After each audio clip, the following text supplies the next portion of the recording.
அல்லாஹ்வுடைய தூதரிடத்திலே மறுநாள் காலையில் வந்து சொன்னார்கள், அஷ்ஹது அல்லா இலாஹ இல்லல்லாஹ் வ அஷ்ஹது அன்னக ரசூலுல்லாஹ். அல்லாஹ்வுடைய தூதரே, அல்லாஹ்வை தவிர வேறு இறைவன் இல்லை என்று சாட்சி சொல்லுகிறோம்.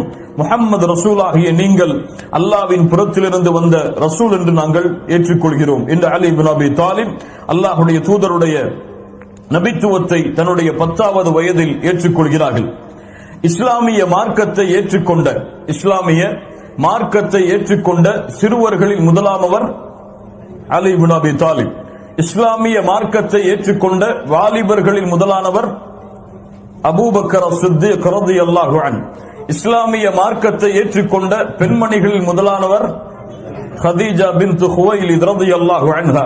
இஸ்லாமிய மார்க்கத்தை ஏற்றுக்கொண்ட அடிமைகளில் முதலானவர் ஸைத் இப்னு ஹாரிஸா ரலியல்லாஹு அன்ஹு.